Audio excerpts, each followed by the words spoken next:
Salut les bras, c'est votre serviteur le pasteur Jean-Marie.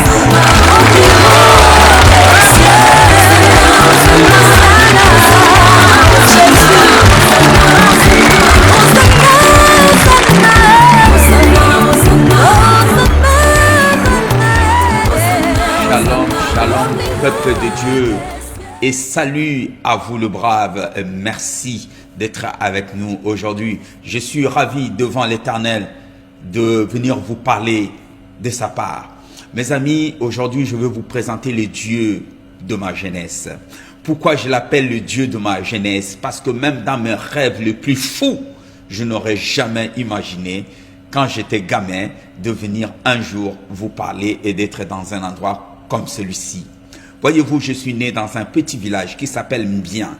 Et ce petit village est à 1000 kilomètres de Kinshasa, dans la province de Mai-Ndombe. À 5 ans, j'ai perdu mon père. Et nous avons survécu avec le salaire de ma sœur aînée qui était institutrice dans une ZEP. Au jour d'aujourd'hui, Dieu s'est souvenu d'elle aussi et Dieu l'a élevée. Elle est devenue avocate. Et d'un côté, il y avait le salaire de mon frère aîné. Mes amis, il était fonctionnaire au ministère de l'Agriculture. Voyez-vous, Dieu se souvenu de lui aussi. Au jour d'aujourd'hui, c'est notre patriarche et c'est une grande bénédiction pour beaucoup dans notre nation. Et quand je regarde dans le rétroviseur de ma vie, je me dis, Dieu, tu es bon. Mes amis, un jour, j'étais en voyage missionnaire aux États-Unis. J'arrive à Dallas, dans un quartier d'affaires appelé Las Colinas. Je lève mes yeux pour regarder des gratte-ciel. Et là, mes amis, j'avais les yeux larmoyants, car je me suis souvenu de mon état et de mon adolescence et de mon enfance quand j'étais dans mon village. Voyez-vous, Dieu m'a appelé quand j'avais 14 ans. Voilà, je l'appelle Dieu de ma jeunesse. Papa, tout ce que j'ai aujourd'hui, c'est grâce à toi. Et tout ce que je fais, je le fais pour toi, Dieu. Et voilà pourquoi je veux vous présenter les dieux de ma jeunesse, mes amis. Vous pouvez sentir de temps en temps beaucoup d'émotions dans ma voix. Parce que quand je pense à ces choses, je me dis, c'est Dieu. Il n'y a que Dieu qui peut faire cela pour moi. Mes amis, à 14 ans, Dieu m'a appelé.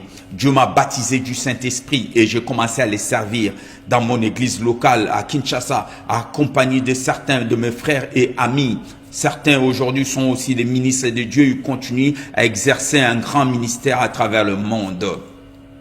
Et c'est Dieu-là qui nous a appelés dans notre jeunesse, mes amis. Écoutez-moi bien, ce Dieu-là ne va pas juste du jour au lendemain nous oublier. Vous qui êtes découragés, vous qui pensez que Dieu ne se souvienne plus de vous, Dieu va se souvenir de vous comme au jour de l'autre fois. Comme Psaume 44 nous dit, ô Seigneur, nos oreilles ont entendu, nos pères nous ont raconté des grandes choses que tu as fait à leur époque, et fais-le comme au jour de l'autre fois, et Dieu va le faire comme au jour de l'autre fois, mes amis. Si le ciel sur votre tête est devenu des reins, mes amis, le ciel va s'ouvrir et Dieu va vous donner la pluie de l'avant et de l'arrière-saison. Si les sols sur lesquels vous êtes posés ne vous produisent plus rien, la Bible me dit jusqu'à ce que l'Esprit descende d'en haut, votre désert se transformera en verger et votre verger a une grande forêt, mes amis.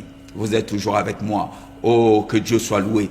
Voyez-vous, 80% de serviteurs de Dieu, de ceux qui servent Dieu, qui ont des ministères aujourd'hui, ont été appelés lorsqu'ils étaient adolescents.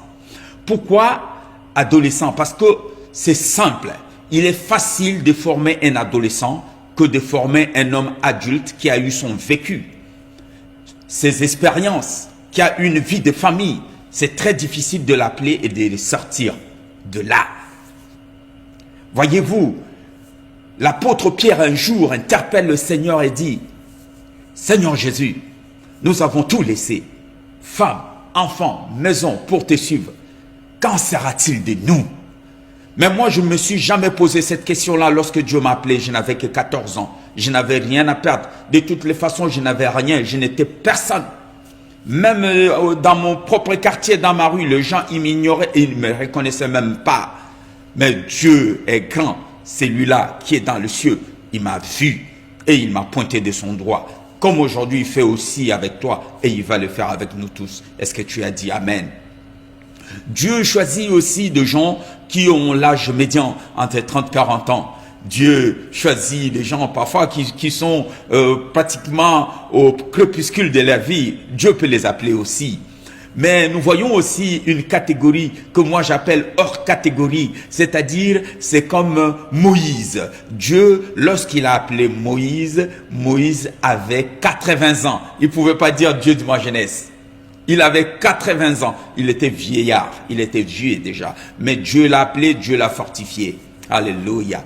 Dieu l'a appelé et Dieu lui a donné une mission. Vous savez pourquoi? Parce que Dieu s'est servi de la connaissance du royaume, de la connaissance de gouvernance que Moïse a eue auprès de Pharaon pour bâtir la législation sous la conduite du Saint-Esprit et sous l'égide même de lui-même Dieu, pour permettre à cette nation naissante de pouvoir aller de l'avant. Et il y a hors catégorie aussi comme l'apôtre Paul, autrefois appelé Saul de Tarse. Mes amis, lorsque l'église naissante commence à évangéliser, Saul de Tarse s'est mis à persécuter l'église. Il est venu tard, il s'est converti tard, les autres apôtres étaient déjà établis. Mais c'est hors catégorie, parce que Dieu, lorsqu'il a appelé, Dieu lui dit, je l'ai appelé pour qu'il me témoigne devant les rois et devant le grand de ce monde. Est-ce que vous êtes toujours avec moi?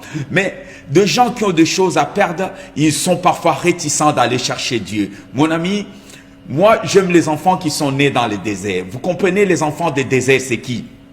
Ce sont ces enfants, lorsque Israël s'est rébellé contre Dieu parce qu'il ne voulait pas monter à Canaan, il voulait rentrer en Égypte, il voulait lapider Josué et Caleb. Et là, Dieu a dit, puisque vous me tentez comme cela, vous allez tous périr dans ce désert. Excepté les enfants qui sont nés dans les déserts. Mes amis, ils n'ont pas connu le concombre d'Égypte, donc ils n'ont pas le temps de réfléchir pour retourner en Égypte. Tout ce qu'ils ont, c'est la promesse que Dieu leur a faite, que devant, il y a un pays où coule le lait et les miel. Et vous habiterez des maisons que vous n'avez pas construites. Et vous allez vous asseoir sous des vignes que vous n'avez pas plantées. Oh, Dieu est bon. Et là, ils s'approchent, ils ont vaincu Jéricho et arrivé à côté d'une ville qui est juste un petit village, juste devant la promesse. 35 braves tombent. Et là, Josué commence à pleurer, il convoque la table ronde avec Dieu. Il dit, Seigneur, qu'est-ce qui se passe? Et Dieu lui dit, il y a parmi vous quelqu'un qui a volé, quelqu'un qui m'a déshonoré. Et là, le sort va pointer à quand? Mes amis, les enfants d'Israël, ceux qui étaient nés dans le désert, qui ont grandi avec Akan dans le désert, ils ont lapidé Akan avec sa femme et ses enfants. Ils les ont enterrés sous un mât de pierre parce qu'ils voulaient que leurs souvenirs soient effacés de la terre. Vous savez pourquoi? Ils ont dit, Akan, tu es stupide. Akan, on est à 10 doigts d'entrer dans la promesse et toi tu vas voler un manteau de cachemire. On a fait tout ça pour ça. Vas-y, ils l'ont lapidé parce qu'ils ne voulaient pas que quelqu'un se mette en travers de leur chemin, parce qu'ils ont l'objectif à atteindre, le Dieu de notre jeunesse. Et laissez-moi vous dire une chose, mes amis, lorsqu'ils sont entrés en Israël, la population qui est entrée en Israël avait moins de 40 ans. Il n'y avait que 2 vieillards parmi eux. 2. Josué qui était le chef, le général, et Caleb qui avait 80 ans. 2 vieillards. Dieu a misé sur la jeunesse. Voilà, Paul dit à Timothée, son fils, Timothée, combat le bon combat de la foi. Et il lui dit que personne ne méprise ta jeunesse. Mes amis, dans la jeunesse, c'est Dieu de jeunesse que je vous parle aujourd'hui. C'est Dieu de jeunesse là a traité l'alliance avec Jacob à Bethel lorsque Jacob était qu'un jeune et un gamin. Il a traité alliance avec David, disant à David, David, ton trône, il y aura un descendant qui va régner pour toujours. Parlant de Messie, c'était une alliance entre Dieu et David n'était qu'un gamin dans la forêt à surveiller son troupeau. Mes amis, le Dieu de ma jeunesse, c'est le Dieu d'alliance. Crois-tu en cela? Que va t'inscrire dans l'alliance de Dieu. Inscris-toi dans la durée, dans la volonté de Dieu, dans la vision de Dieu. Et le Seigneur te bénira. Mes amis, très bientôt va arriver sur les réseaux sociaux une nouvelle vidéo que je vais intituler « Le Dieu de ma jeunesse et le Dieu des connexions ». Que mon Dieu vous bénisse. Nous allons prier. Seigneur Dieu, bénis tes enfants, bénis tes serviteurs, bénis tous ceux qui m'ont suivi mes anciens compagnons de route, tous ceux qui ont fait route avec moi pour annoncer l'évangile dans les rues de Kinshasa, tous ceux qui ont ramené le réveil. Dieu, que tu te souviennes d'eux, que tu te souviennes de tout un chacun de nous. Et Seigneur, ceux qui ont le désir ardent dans leur cœur de te servir, que tu puisses les bénir aussi au nom de Jésus. Amen. Que mon Dieu vous bénisse et soyez comblés. Amen.